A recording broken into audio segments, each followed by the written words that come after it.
아이고, 네. 안녕하십니까. 네. 장성호 목사님. 목사야 아니야. 아, 그렇죠. 이제 뭐 군 될 거 아닙니까? 아니 될 것도 잘 모르지. 뭘 몰라요. 앞날을 어떻게 알아. 기독교 아니고를 떠나갔고 참 좋은 친구입니다. 오늘의 질문은 어떻게 하면 그런 행복하게 살 수 있을 것인가에 대해서 한번 여쭤보도록 하겠습니다. 행복에 대한 거는 뭐 그냥 제가 개소리 하는 겁니다. 네, 행복한 삶이란 일단 어딜 가나 아마 비슷한 답들을 많이 할 텐데 그냥 자기 만족이 아, 맞지. 네, 자기 만족이 결국 네 마음속에 있는 거다라는 게 어쨌든 최후의 결정은 당신이 하는 거니까 딱 그런 점에서 일단 당신 마음이 제일 중요한 거고 행복이란 결국엔 자기 만족이다. 그렇죠. 왜냐하면 다른 사람 조건을 아무리 가져다 줘도 자기가 행복하지 않다고 하는데 제가 내렸던 결론 중에 하나는 네. 세상의 불행이 이렇게 구덩이라고 합시다. 근데 이제 이걸 마이너스 값이라고 치면은 플러스 값이 되는 자기의 긍정성, 자기 행복을 결정하는 자기 확신이 이 마이너스 값을 넘어야 된다, 절대량이.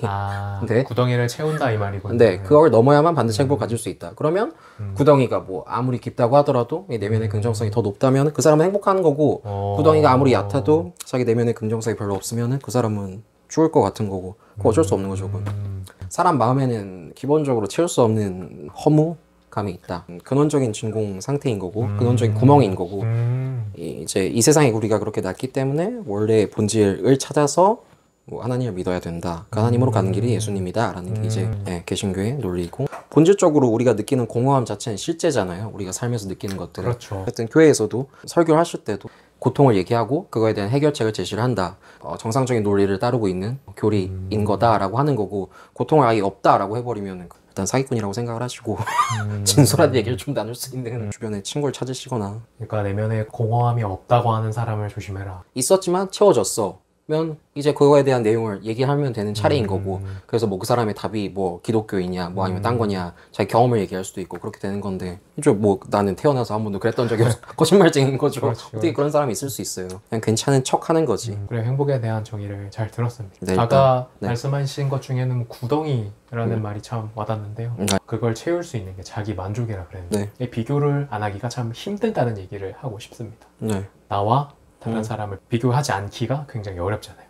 이제 거기서 이제 오해가 생기는 거죠. 당신이나 나나 어차피 발목 한번 삐끗하면 죽는 똑같은 인간이고 어차피 죽음이라는 구덩이를 가지고 있기 때문에 그렇죠. 그냥 다 훅 가는 인생인데 그렇죠. 뭘 그렇게 근데 그렇게 너무 모두가 다 죽음으로 끝이 난다면은 뭐 우리 장 작가님이 추구하시는 그 천국의 삶이 있을지도 모르요. 사실 저는 네, 그쵸. 네. 느끼기 어려운 건 그렇죠, 사실이니까. 그러면은 이제 안 믿긴다 이런 사람들에게 네. 좀 실질적인 조언을 그냥 그대로 주신다면. 쭉 괴로워하면서 사세요. 아이고야. 그게 없어요.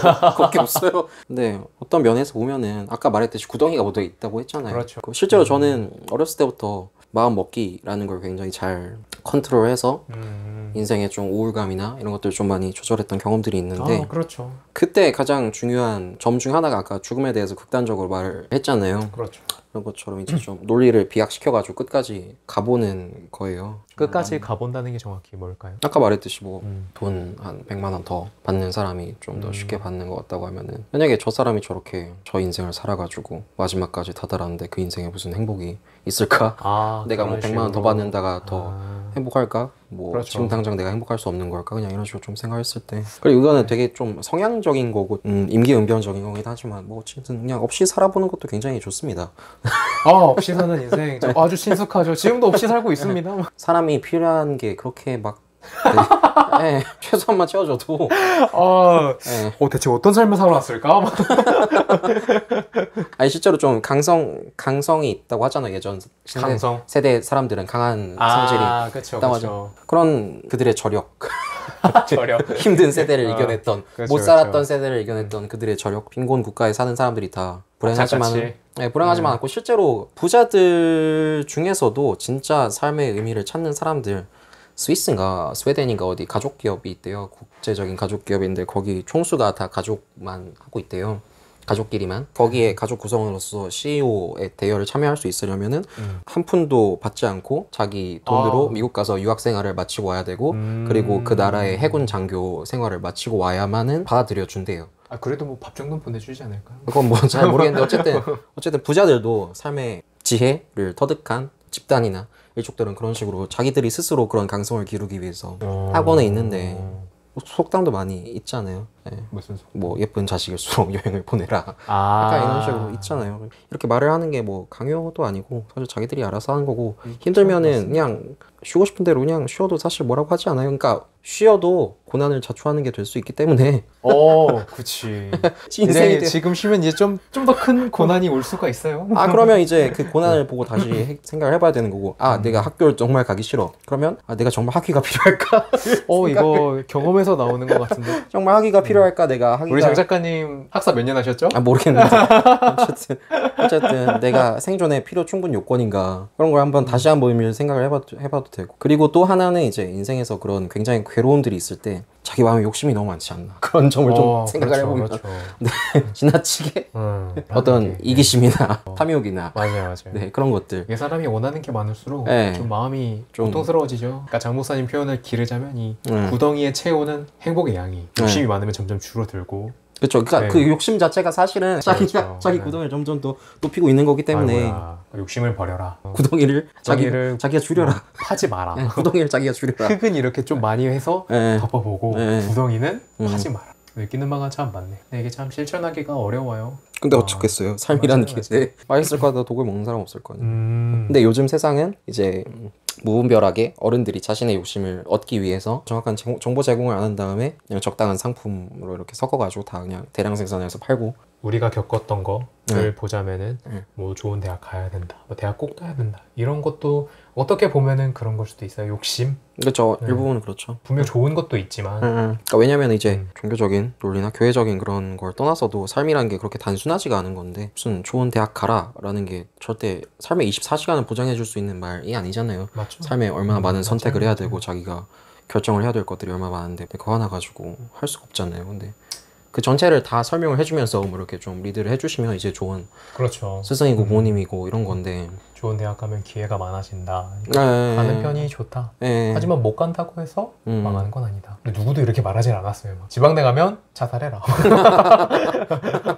좀 극단적으로 표현했지만 약간 이런 느낌이었으니까. 어쩌면은 그런 식으로 어렸을 때부터 욕심, 어른들이 느끼는 욕심에 노출됐기 때문에. 어른들이라고 단정짓기보다 나의 욕심도 있겠죠. 당연히.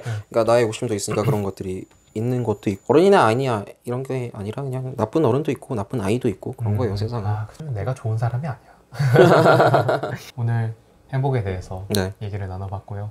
좋은 말씀 감사합니다. 결론적으로 말하자면 욕심을 버려라. 오늘의 큰 교훈이 될까요? 아니 상식적으로 생각을 해서 수입이 적으면 지출을 줄여야 되는 게 맞잖아요.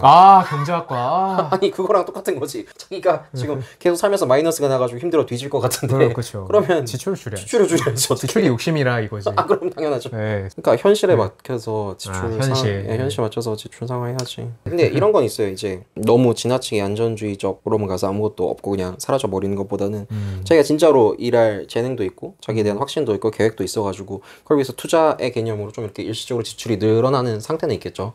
그런 것들은 어떤 좋은 사업가의 초기 증상이겠죠. 근데 그냥 아무 계획도 없고 그냥 단순히 이렇게 욕심을 부려서는 안 된다. 그런 거 사업가가 아니라 그냥 망나니인 거니까.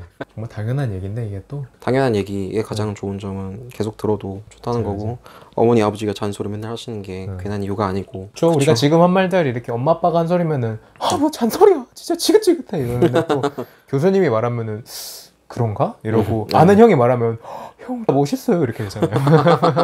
그러면 그 말 자체가 일단 멋있는 말이었다는 거예요. 그렇죠. 맞아요. 그리고 그게 가장 일반적으로 형성되어 있는 아버지랑 어머니의 그 잔소리들이 당신의 삶을 여태까지 만들어 온 거고 맞죠. 그게 좋은 것이었기 때문에 그게 독이 아니라 약이었기 때문에 그걸로 인해서 네 삶이 어쩐지 입에 쓰더라고. 우리 삶이 정말 듣기 싫더라고. 만들어져 온 거고 이제 그렇습니다. 좋은 말씀 정말 감사하고요. 엔딩을 해야 되는데 엔딩 어떻게 할까요? 하나 둘 셋